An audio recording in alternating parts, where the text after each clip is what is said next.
Welcome to the CEO's Heart for Service, where leaders of exceptional B2B businesses work together to answer this question: how do you scale your services without compromising your client experience or the core values that drive them? I'm your host, Matt Wolf. Join us as B2B leaders share hard-won insights and field-tested strategies for the tightrope walk between integrity and growth. We'll find our balance and the way forward together.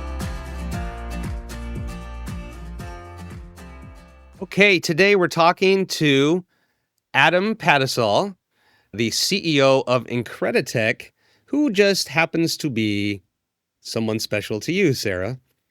No, it is such a coincidence that he decided, he came on this podcast out of nowhere through no influence of my own, and small world. Same last name, what? No relation. Yeah. Yeah, we get to talk to Sarah's dad today. Yeah. Sarah, what a special thing. What did you take away, both as a daughter and a professional, from this conversation that people can look forward to? Yeah, there were some things that I expected to hear that I've heard over time, and then a few things that really surprised me. And namely, the thing about this conversation that you're about to hear is that I think it really, at its heart, is about customer experience and client experience. And it's different than other people that we've spoken with, because in this instance, this is a story about a company who wasn't really set out to grow the way that they have. And what really guided their whole growth journey and how they grew and scaled with heart was really the customer, and listening to what the customer wanted from them and wanted them to be and wanted them to have the capabilities to do. Yeah, this is the first time we've heard a story, and it might be the only time we hear a story, where it went like this. People asked us to grow.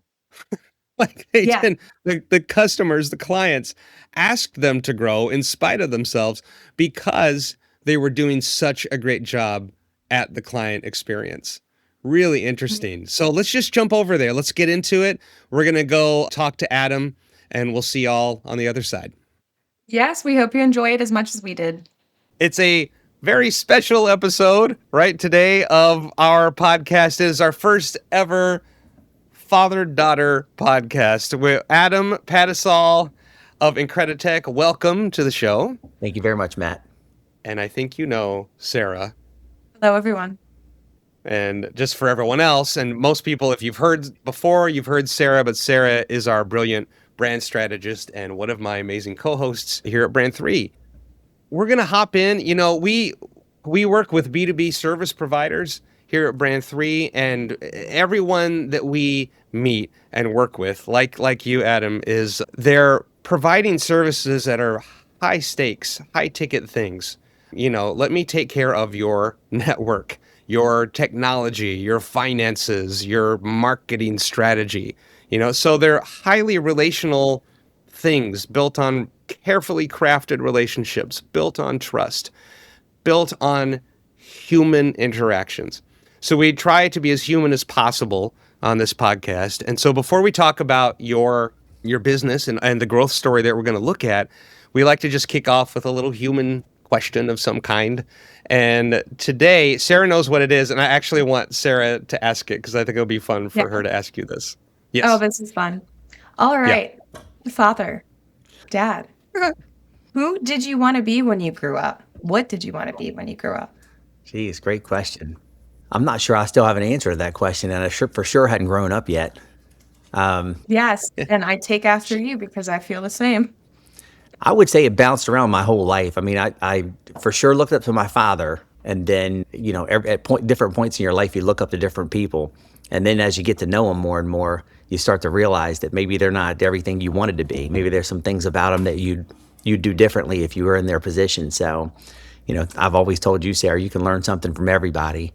So I don't know. I would say probably my dad to start with would be the first one. And then it probably migrated to after that. At this point in life, I don't know that I'm looking to be anybody or looking to be like anybody. Maybe I just want to be a role model to everybody that's closest to me. So. Oh, that's a good answer. So would you say that, how your life turned out and how you envisioned it when you were young, how far off were you or how close were you to where you are? Wow. I always knew I was going to start my own business, but the first thing I was doing was cutting lawns. And I realized real fast that wasn't what I was going to do the rest of my life. So, I mean, I'm tickled pink with where I am in life right now. And I stay pretty busy, as you know. I have lots of goals and I'm going 7 days a week all the time. So, and my life's not over by a long shot. Yes. Yes, That yes. that alone is fascinating. So you knew as a kid you wanted to start a business? For sure. Oh, yeah. Dang. I wish I'd had that focus. I remember a guy in my high school who did his own lawn mowing business. And I remember watching him during the summers and thinking, man, that guy's losing his whole summer. And then like 3 years later, when he got his driver's license, he bought a Mustang. And I was like, oh wait, maybe he had something figured out there. Maybe. Yeah, what So was your motivation when you were young? Like when you were young and you decided I'm going to start my own business one day, what was your motivation at the time? Oh, we didn't have a pot to piss in when I was growing up, so I knew I wasn't going to be poor. What we did have was love. We had each other, and as you get further into life, you realize that's way more important than having things you can put your hands on. But I shared a bedroom in a single wide trailer with my brother and my sister. So, and there were times I had to go pick up my dad's check early, like literally had to walk down to the neighbor's house and ask one of the deacons in the church for my father's check early. And I just remember thinking, I'm not living this life. So Damn. in between cutting lawns, I'd be picking daffodils in the woods and then stand on the street corner and sell them to all the guys coming home to their wives. yeah, so you came by that drive honest. That's really powerful. Wow, this is already fun. Okay, so Sarah, I'd like you to dig into the next question too, actually, to ask a little bit about the business. I love to have you ask this, right? Because the whole thing usually is like our kids don't know what we do. So Yeah. they're like, he does something tech.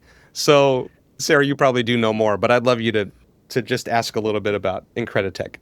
Yeah, well, I'll say that the more I learn about that entire world, the more I realize I don't know. So it is always interesting to hear and get to ask questions. And actually, my very first job was at IncrediTek when I was about 12 years old, and I think my title was accounts receivable at the time. That's right. So I've got the insider knowledge. Wait.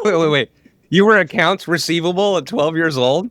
Yeah, it sounds really flashy. If I remember correctly, it entailed going over different invoices coming in and marking them off in the system. Get out of here. I was a paper boy. You were way ahead. Wow. So, but Adam, you were passing that on, right? Like helping her learn Yeah. Right. early I have on. to acknowledge the nepotism at play. Like, not many 12-year-olds can get a gig that good. So I was very fortunate. Yeah, it's interesting. On a side note, I did a paper route as well, but I don't know the last time I saw a newspaper. The summer that Sarah worked for IncrediTek, she changed the way we do business also. We developed a program internally that manages everything we do, all of our services, from the time we get an opportunity to quote a job all the way until 6-7 months after that job is closed out and all the quality reports are in, the photos are loaded, the money's collected. And one of the biggest things Sarah did was change the way we receive our accounts and minimize the amount of effort. We were having to do a lot of extra clicks because this system was a web-based system. Gosh, 22 years ago was a web-based system. It was light years ahead of anything that was out there. Sarah's like, why are we having to click all these different times? We should be able to click one button and select them all. So we still do that in the system now. It's interesting to have somebody young in there and look at it and say, this is crazy. You're working too hard. Yeah, and that is what I try to do now. So Yeah, she does that for us now, but oh my gosh, that pulls so many threads together. Okay. Sorry, Sarah, go ahead. This is fun. no, you're good. That was some good background. Yeah, so if you could just talk about IncrediTek a bit and ITekFED and who you serve and at a high level what you do, that would be awesome. Okay, so IncrediTek and ITekFED, I'll talk about them the same. Biggest difference in IncrediTek is it's more commercially focused. So we work with the RBOX, if you will, the regional Bell operating companies, old school, so mostly Verizon. ITekFED is more focused on federal, state, and enterprise customers. For the most part, we do the same thing in both spaces. And what we do is more traditionally called IT now. It used to be called telecommunications. So we focus on building that mysterious cloud that everybody has all of their stuff going through all day long, all night long. So we really focus on the backbone, the bigger pieces of equipment that handle optical signals coming and going, switching of that infrastructure inside there, and all the different layers that go into making that network work.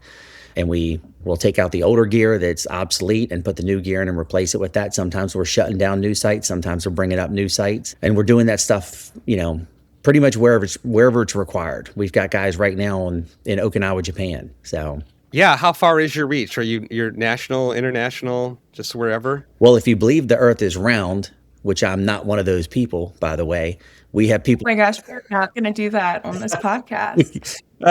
we have people on the other side of the round globe, if you will. So I would say that reach is about as far as you can get if you believe it's round. That's a whole nother podcast. Yeah. Yes. And we would need apples. We would need apples. We might need apples. Yeah.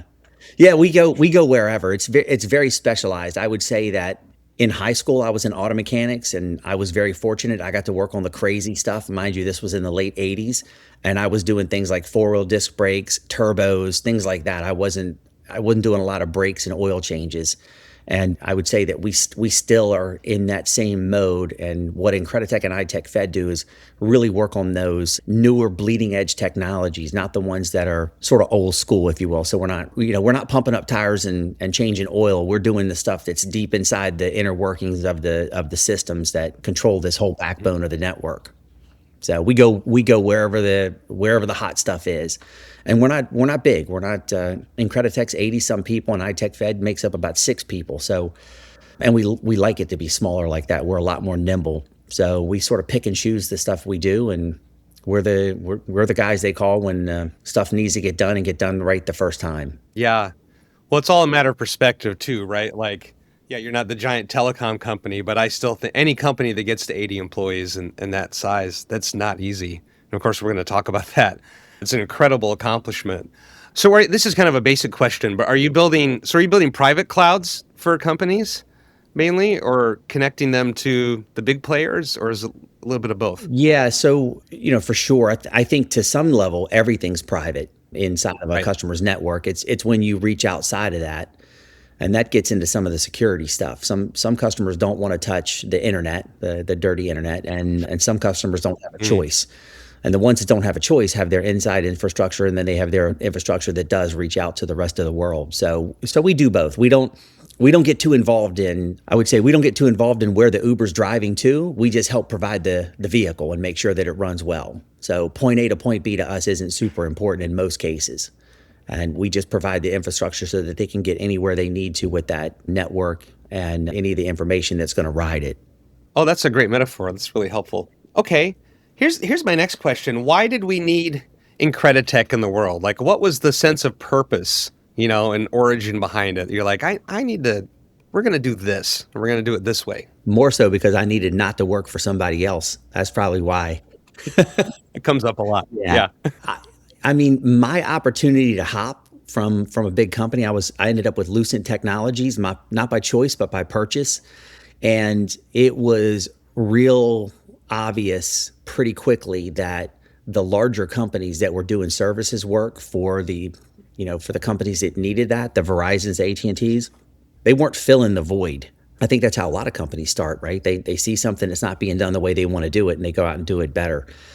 In our case, we were happy to sort of take the risk. So, if you needed a cable run, we didn't spend a lot of time talking about paperwork and talking about getting paid. We got the work done, and then we went back the next day and worked on the payment process. A lot of companies, larger companies, aren't allowed to do that. They've got to get the paperwork. Yeah. They've got to have paperwork in hand. They've got to have a process to get paid. And in a lot of cases, you've missed opportunity by the time you finish talking about all the check boxes you have to get through just to start the program. And I knew that the bigger companies weren't going to be able to turn things up live in their network if they didn't pay for it, because they had their own internal processes that held them back. So it sounds Yeah. like that speaks to that nimble, agile quality you referenced earlier. for sure. Yeah. Yeah, we didn't need to be called to put a fire out. We just saw the smoke and went and put it out, That is, well, we talked before the call. I do know the telecom space, and that is remarkable. That's not only an advantage for you, but for them, to be able to have anyone like that. Otherwise, the contracts, in my experience, are just labyrinths, just these incredibly dense arrangements to work through, and often part of the more of a problem than a help. So obviously we call this the CEO's heart for service. What does it mean to you and your team to deliver exceptional service? How do you sort of measure like, yeah, we did that. We got that done well. We took good care of people. Yeah, I mean, so you have to follow all the rules. You have to follow all the guidelines for doing it. And I think that goes without saying. I think everybody has to do that. Otherwise, you can't stay in business, right? So, pay attention to the rules, the laws, whatever the criteria are for the job. If you don't do that, you don't get to stay in business. And I think the thing that sets us apart is anticipating what the customer's needs are going to be before they have the crisis moment and being able to respond. So I would have to get up and show you this, but it's literally sitting right next to me. Years ago, probably 15, 16 years ago, I started giving away the globes, the one with a golf tee in it and a golf ball inside of a water globe. And you have to get the ball on top of the tee. Oh, there it is. So I started giving these away 15, 16 years ago. Oh, I was about to put that on there. And I would tell customers at a very high level, I want you to keep this on your desk. And when you're sitting there with the daily crisis or the weekly crisis or the quarterly crisis, and you don't know what to do, look into the crystal ball and see if there's any explanations. And that golf ball's got our logo on it. So it's like, hey, you have a crisis, look in the crystal ball. So my job was always to anticipate what the needs were going to be and be able to respond with that and close the situation out so it was no longer an emergency. And then once it's handed over to us, let the customer go spend time with whatever they want to do, whether that's with their family or back to work or to the next crisis, to know they've handed that off and that it's not going to be an issue tomorrow. Now, can you think of any specific stories or examples that you're willing to share of that? Sure. Hurricane Sandy up in New Jersey. When Hurricane Sandy hit, it took out, the hurricane took a lot of stuff out, but it put a Coast Guard station underwater. And I don't have to tell you how important the Coast Guard is when there's a crisis regarding water on the East Coast of the United States. And we ended up with one of our team members, Rick Zimmerman, that went out there and stayed on the island. He had to go by boat because the bridge was gone. He had to go by boat and stayed there and make sure that the generator stayed alive to keep the cell tower and all the communications going so they could respond to everything.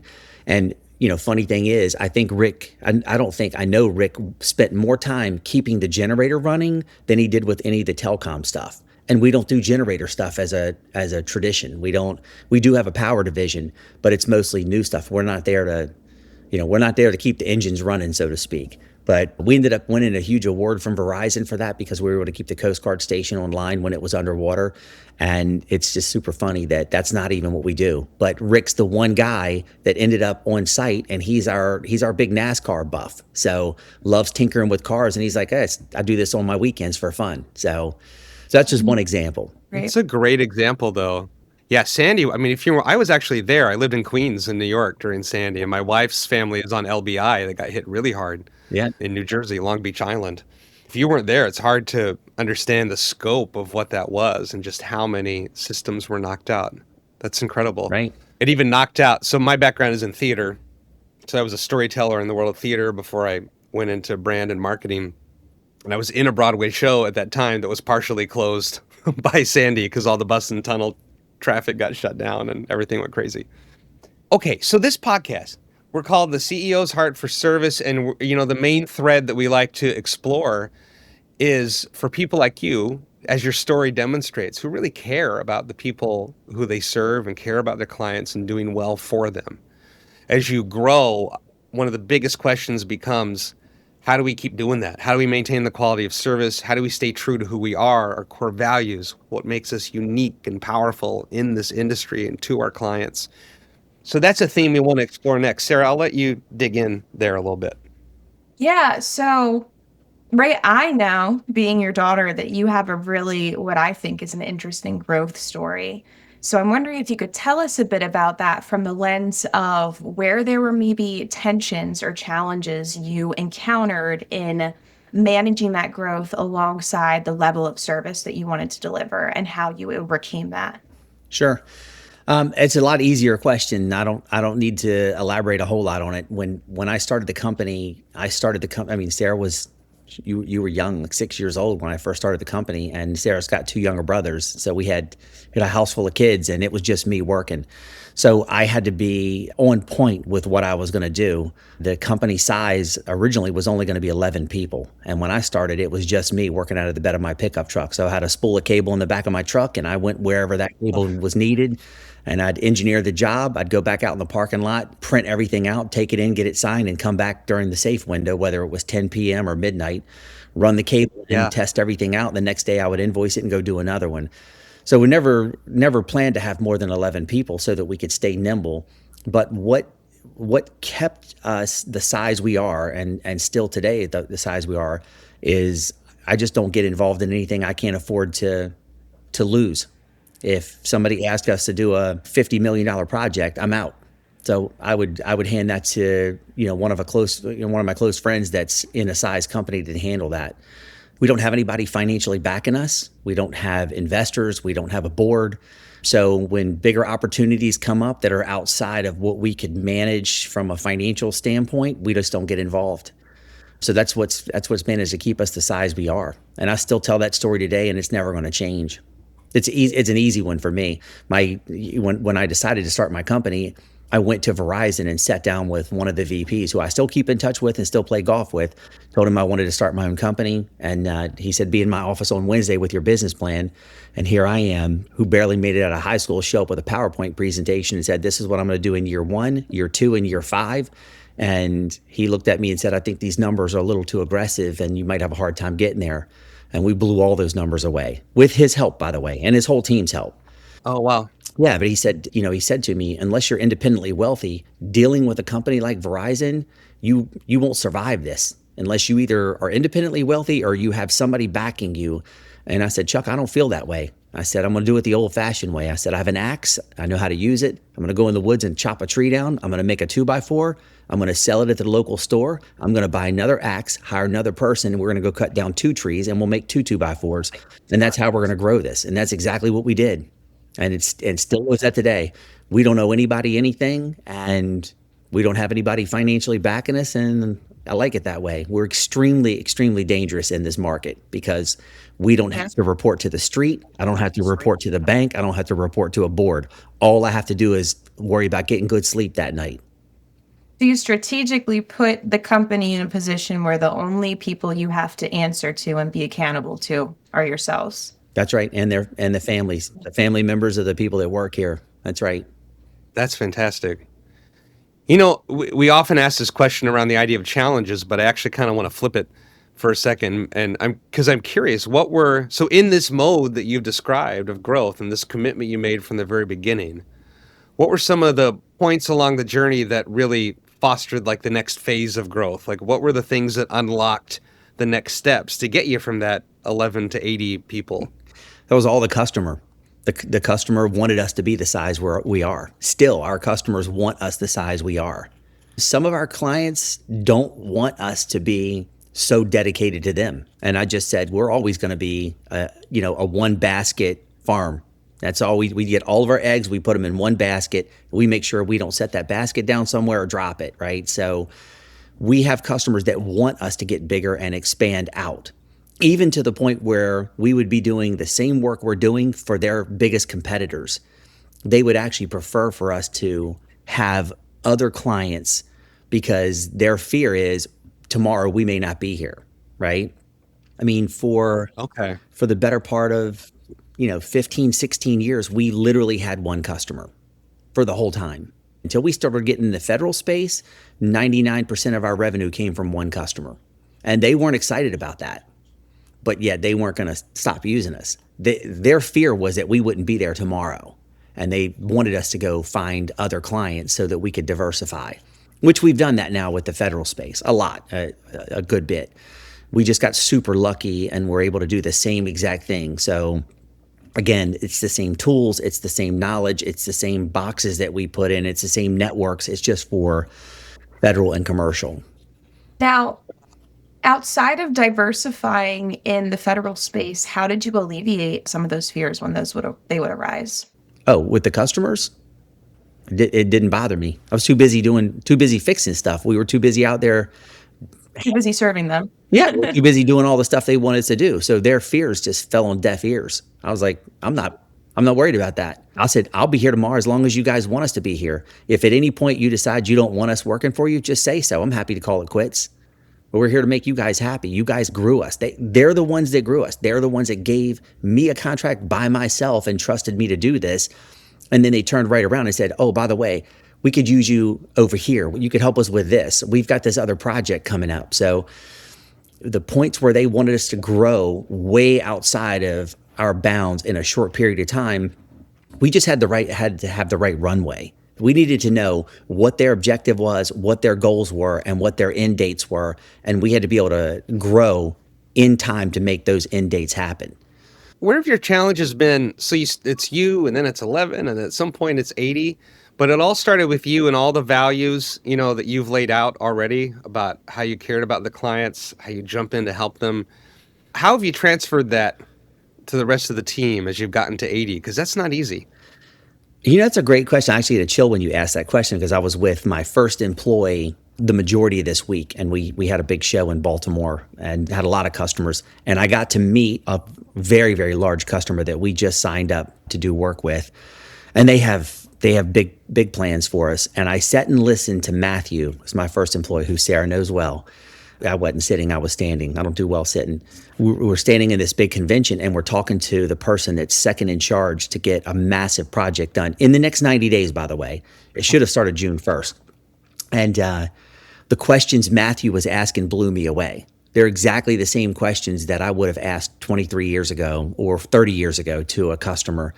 And the customer was just amazed at the vision that Matthew brought. So, you asked how we translated how we started to all the employees. And I think it's just a type of employee. It's a type of person that wants to satisfy people and wants to fix problems. So you don't have to be the best at understanding technology. You don't have to be a rocket scientist to fix a rocket. You just have to have the passion to want to solve a problem. If you have a passion to want to solve the problem, you either figure out how to solve it yourself or you use the resources you have around you, whether it's another person or another toolbox. And I think that's where we've been very fortunate is the people that work for IncrediTek come with that mentality. Yeah, so you've created this culture that cultivates that, responds to it, encourages it, and seeks it in the people that you're hiring. For sure. I would say that almost everyone in the company knows and appreciates that our customers don't have to use us. They use us because they want to use us. They have a choice. And our goal is to be that first choice. Our goal is to be the one that's like, hey, we want to be the first ones that pop into your head when you have a project that you can't afford to have fall flat on its face. We want to be there. And we have to be able to be prepared for that. At the same time, we have to know when to say we can't do it. We can't take that obligation on. So we've been blessed. I mean, we have been blessed. I mean, we've been through all the crazy stuff like all the other companies that are still here today, right? All the COVID stuff and, growing, surviving the first year, surviving the first 5 years, all that craziness.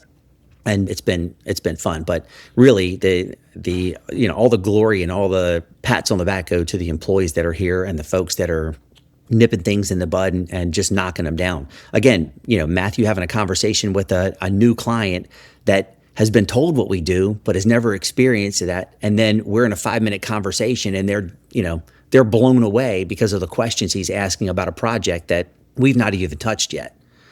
It's almost like, Matthew can see into the future and say, all the things you're bringing up are valid points and I can see why you would do it. Your biggest issue is not what you think, right? Matthew literally says to him, your biggest concern with this is going to be access to these sites.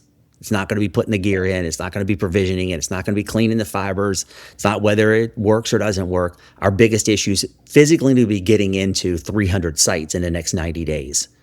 And it's not because you can't walk through the door. It's because you literally can't get access to some of these sites because of the level of security there. Yeah. So you guys are truth tellers too.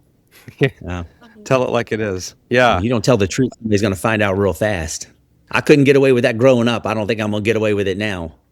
Well, I want to explore your growth story from a few different angles too. So we really believe that the key to scalability for B2B services is found in brand strategy. And the reason is because brand strategy is really just about telling the right story to the right people. And a lot of people who got into marketing just were never given that strategy. No one sat down with them to really just step back and say, hey, who are we as a business? Because we're a big character in this story. Who is our actual ideal client for us to serve? Because they're the other main character in the story. In fact, they're the hero. They're the protagonist of the story. And how do we tell? And this is about a relationship. This isn't a transaction in services. This is about, again, a trusted relationship. And how do we tell a story that does that and invites them in? Just hasn't happened. So we see a lot of people in the service space who gave up on marketing. They're sort of really getting by on referrals and word of mouth and have missed out on the scalability power of being able to reach a wider audience, open a wider funnel to the right people. And what we teach them is, once you've done all that work to create that story, it's very powerful. And it not only fixes marketing, but it addresses sales and client experience, the entire client journey, because it's about a relationship. So we like to look at the stories from those three areas: marketing, sales, and client experience. So I'm curious, first of all, how has your story changed? The story that you tell of your relationship to your clients over all these years, how has it evolved and changed over time? I'm not sure that it has. You mentioned sales, you mentioned marketing, right? And then the client experience. I'm not going to say that I didn't pay attention to marketing and I didn't pay attention to sales, but that was not high on the list. And it still isn't. I mean, our client experience is everything. We're in a very unique space. I'm not, IncrediTek and ITekFED, we're not retail stores. We're not competing with every other pizza shop in the town to get your, delivery business or who's got the best tasting pizza or the best price pizza. Ours truly is a customer experience. We don't chase marketing, over the years. The web wasn't a big deal back in the day. Now you look, if you're going to go somewhere or you're looking to buy something, you're looking for reviews online. And nowadays you're wondering if those reviews are even legit or not, right? We never did that, and we still don't do that. We sort of chase the technology. So as long as we are in front of the technology, those requests come to us because we're the ones that are on the bleeding edge of it, right? We don't go after stick building homes on every street corner where it's a competitive price thing. We're more looking for the mansions, so to speak. Like, there's not going to be as many of those going in, but they have to be done a certain way. You don't get a second bite at the apple because you got to go through and do a punch list 5 times on a mansion, right? There's no punch list on a mansion. You either do it right or you don't get called back. So we sort of follow the technology and stay in front of the hot stuff. See, I think what you just described there, that story of following the technology and everything else you've said, that kind of does feel like your brand story. And what you were saying before about Matthew, I think right there is a prime example of that story showing up in your sales process, right? Of the people who are going to think ahead and be that strategic partner. And then I know as far as marketing goes, a lot of what has really gotten you where you are has been word of mouth, right? For sure. And those relationships that you've made over time. Oh, absolutely. It's the relationships. For sure. Yeah. So now, like, when we think about brand story, right, that sort of image that you painted earlier when you first started of just having the cables and the truck and going job to job, and the people that you were serving then and how you were helping them in that moment, how has that evolved over time? It's still the same. Same people, just different way. Sure, it's the same. I mean, for the small emergency jobs, sort of the fill-in stuff. Right now we're in a unique time. Not unique from since we started the company or since I've been in the industry, but right now the secret sauce, the more sophisticated technology is very difficult to get because everyone's trying to get it. Everyone's building out their networks right now at this moment in time, like 2026, right? So, a lot of this is staying in front of what's going to happen 18 to 24 months away because you can't get the gear faster than that right now. And then becoming known for that as well, right? So that people know, hey, those are going to be the ones that I can go to. That's right. Because you're already ahead of it. And yeah. So we're building stuff that was sold a year, 2 years ago because the products are trickling out a lot slower than they used to be. There's a lot of challenges. There's a lot of challenges right now in the world for getting electronics, as you all know. Yeah. I think part of what we find is that, so in a situation like yours, in a really relationship driven industry, right, where everyone knows everyone, that these kind of things we're talking about, there's always something that makes a business unique, and it's in the values, it's in the approach to how you do the work, it's in everything. Like Sarah just said, those great stories are indicative of this is how they're going to care for you, the client, in a way that really stands apart from the rest. And what we find is when you get a handle on the brand story and it takes structure and there's a little strategy behind it, what happens is you've named that story and you've really owned it, instead of people just everyone having their own version of it out there, right? So everyone's got their own kind of version. And yeah, you got to talk to Adam and you've got to talk to IncrediTek, but suddenly it becomes consistent and repeatable. And then you have the ability to put it, like you said, the online thing has changed. And there's a lot of industries where they used to be able to really not worry about the website, but now people are going to the website, the reviews, even the socials, whatever, to validate what kind of company is this? Who am I dealing with? Are they telling the same story? That's a lot of what I described earlier. The reason the story is so important is because the real act of what I just described through marketing, sales, client experience is about telling the same story all the way across the way. Because when we don't, that's when people go boing in their brains and they lose trust and they walk away. The cool thing is, like, marketing starts to invite people into a story. Sales gets to tell the same story and build on those promises. And the client experience, I always say, is the coolest part, because that's where the story has to become real. You got to live up to those promises. Yeah, and it sounds like too, and just how you've built the company, being really intentional about the people who are brought on and this culture that you've developed. You have unintentionally cultivated that story across sales, marketing, and customer experience. Mm-hmm. For sure. You're kind of an outlier in the people we talk to, in a wonderful way, in that a lot of times we have to convince people to think about the client experience.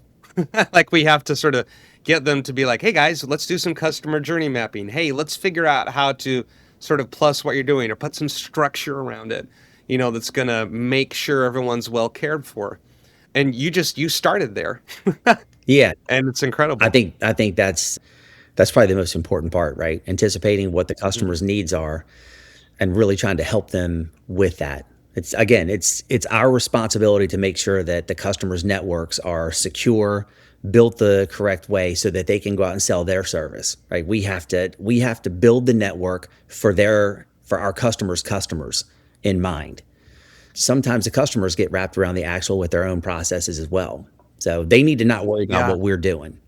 Yeah, I picked up on that earlier too, right? When you're talking about what does it mean to deliver great service, it's for them to hear and be able to believe, we got this, right? That's right. Like, go about your business. We got it. Oh yeah, yeah. Move on to ticket number 2. We got the first one. We'll take care of it. If there's anything that pops up, we got it. We know the protocol. We'll handle it. It's not. I mean, it sounds like a perfect world. It's not, right? There's spilt milk, but when you spill the milk, it's how that customer experience is cleaning that milk up, right? It's not about what you did wrong. It's about how you handle it after that. So when that happens, we have to manage through that as well. Yeah. Well, and I would say it's also about what they experienced before the milk got spilled too, right? Like, when they've felt that care and concern that you're clearly delivering, when a little milk gets spilled, it's not so big a deal. That's right. We were talking earlier, my little guy's favorite phrase right now, he's almost 3.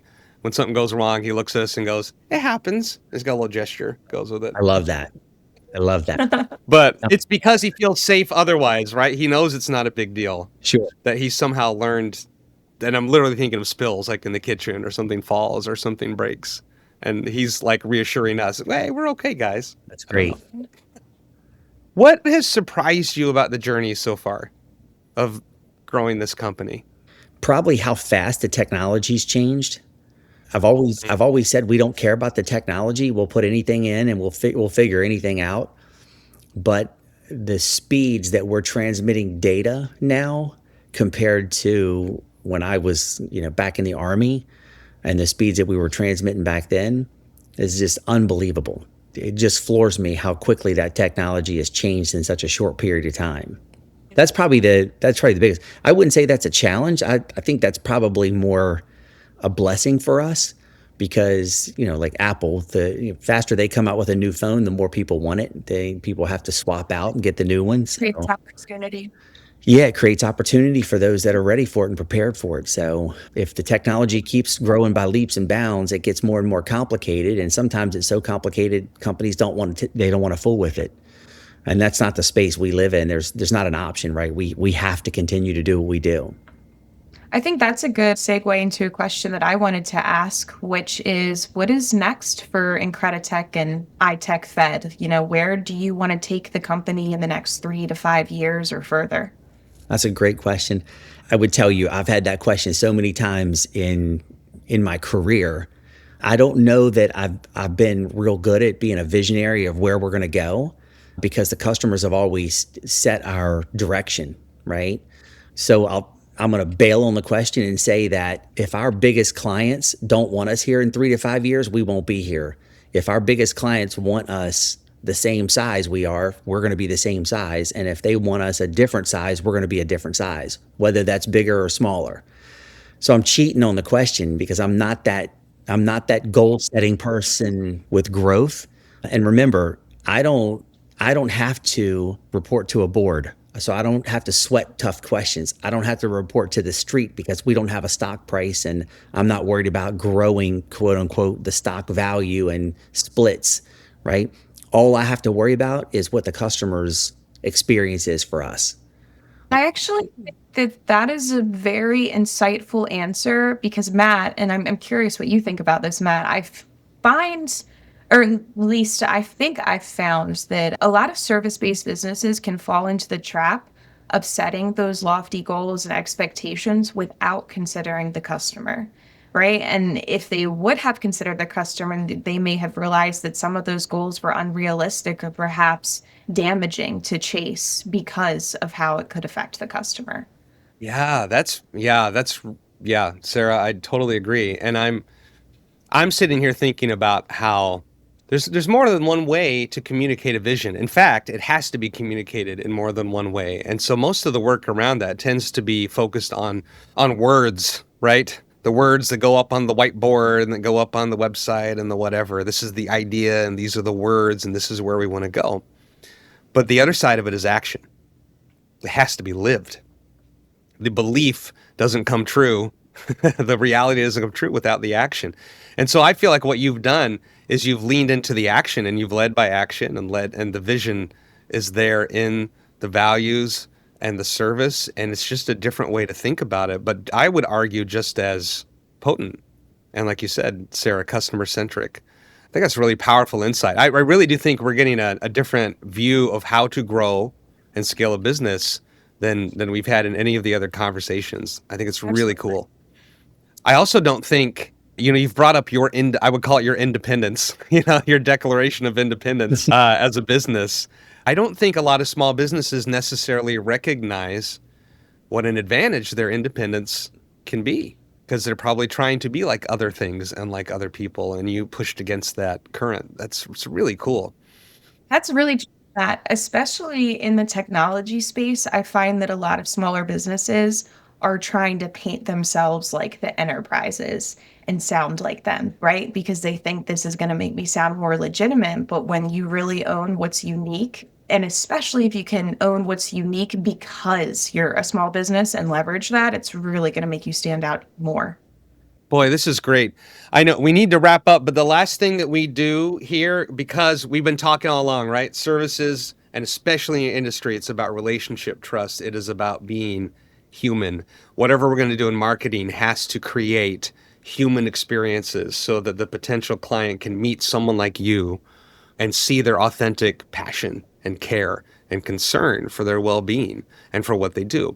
So we try to end with a little thing that unveils the human behind the brand. It's called the Behind the Brand Questionnaire. And it's quick, pretty painless. Normally, we tag team these questions, but actually, I'm going to get out of the way. And Sarah, I think you should ask all of these questions.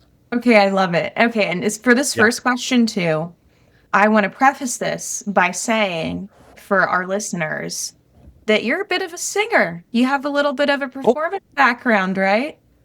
A little bit. Yeah. Yeah. So what is your go-to karaoke song? Oh boy. Desperado. Really? Oh, Yeah, that's a Desperado. good one. Okay, so now you have to perform it. I'm just Okay. kidding, you don't. Ah. All right, next question. What is the last thing that made you laugh out loud? Man, as you know, Sarah, I laugh a lot. I spend a lot of time laughing. So probably telling the story that my best friend pulled the prank on me, so to speak, at Starbucks a few years ago. But I can't tell that on a podcast. So, and just told that story yesterday. So JCC, but I won't get into the story, or you'll have to erase this whole podcast. That's probably for the best, but I know what you're talking about, and trust us, it is funny. What is your favorite way to get away from it all? I would say that the downtime I have with my wife Jody, that's probably the getaway. But I don't have a lot of downtime. People ask me all the time, what do you do? Like, well, oh, okay, you have this business, what do you do? Or, whatever. And I just respond with as little as possible. And it ain't working out very well. So Well, on the flip side, there is a lot of other things that you do as well. You recently just showed off your construction work on an interior project in the house. So many skills. I did. That gets me away too. I like that. Actually, I took a break from building an outdoor shower door to do this podcast. So I'll be back. Yeah. I'll be Oh, back out in the sun in no time. What smell reminds you of a specific place or time? Mint, Mint. mint. What's the reminder? Gigi's house and tea. Yeah, Yeah, I find the answer. yeah. What is one day in your life that you would like to relive? You trying to tear me up? Go for it. Get vulnerable. We love vulnerability here. Holding you for the first time? Aw, now you're going to make me tear up. Touche. And our listeners are tearing up. I know they are. I know, it's got me too. Yeah. I kind of knew he was going to say Yeah. that, like that. Yeah. Thank There's a lot. Okay. I've had a blessed life, and I've done a lot of fun, crazy, exciting stuff. So the list of reliving stuff is a mile long, but I don't spend a whole bunch of time looking over my shoulder. I've learned not to do that. I'm looking at the next day and next week. So Yeah, well, I'm excited to share this podcast episode with my siblings as confirmation that I am the favorite, by the way. All right. What 3 words would your loved ones use to describe you? I have no idea. Fast, emotional, So I was going to say vulnerable, probably that. right? There's an authentic vulnerability, which is a big strength. I'll take that. What would it mean for you to have truly succeeded in life, not with your company, but you personally? I already have. And if you'd asked me that 20 years ago, I'd have said the same thing. Like, I always wanted the white picket fence, got that. I always wanted the family, got that. I wanted to be in love, got that. Like, I am out there all the time. I say it to everybody, wide open till you see God, then hit the brakes. And that's me. I'm still stealing bases in baseball. I'm still out there enjoying every day and appreciating every breath. I told you guys before, I'm not like a goal setting type of person. I just want to go do something or want to have something, and I just go make it happen. So, Yes, but you do have your task lists. I know you like oh my those. goodness, I have my list is no joke. Sarah's not joking. I have a list for everything. I have a list, and I can promise you, at the end of every day, my lists are bigger than they are when I wake up. Every single day, they get bigger. And there are probably 5 days in my life where the list is smaller when I went to bed that night. So, Well, thank you for bringing the CEO's heart for service right back to the heart. We came here to talk about business, and now you've reminded me just of the value of gratitude here at the end of all of this as you go through that, and I appreciate it. This has been wonderful. What a joy to meet you and to hear your story, Adam. I want to make sure people know how to find IncrediTek. It's just IncrediTek.com, INCREDI, Incredi, and Tech, TEK. IncrediTek Incredible with a technology. K.com. that's right. Yeah. And that's it. Thank you so much. And for my part, folks, if you're a B2B service, trying to figure out how to scale beyond referrals and word of mouth, trying to figure out how to make your marketing work, you've been struggling with that, we'd be happy to talk to you at brand3.net. This is Matt Wolf, and this has been Sarah Pattisall in our very special father-daughter episode of the CEO's Heart for Service. We'll see you next time. See you guys. Bye, everyone. Thank you for joining our conversation on how to scale a business without losing its heart. If you found this episode helpful, here are 3 quick ways you can support our podcast and share it with others. First, subscribe to the show here on this platform. Second, leave a review in your podcast app. Your feedback helps other leaders with a heart for service to find this community. Third, share this episode with a B2B leader who's trying to scale their business without compromising the quality of their services. The CEO's Heart for Service is a production of Brand 3. If you're a B2B service provider who delivers exceptional service, but struggles to get your marketing to connect with the right people, find us at brand3.net. And sign up for our Brand 3 newsletter that only sends marketing insights worthy of your inbox. Genuinely helpful stuff for the road ahead. The CEO's Heart for Service is also supported by Forge Podcast Company, a turnkey production solution for using podcasts to reach a wider audience, win new clients, and grow. Find them at forgepodcast.co.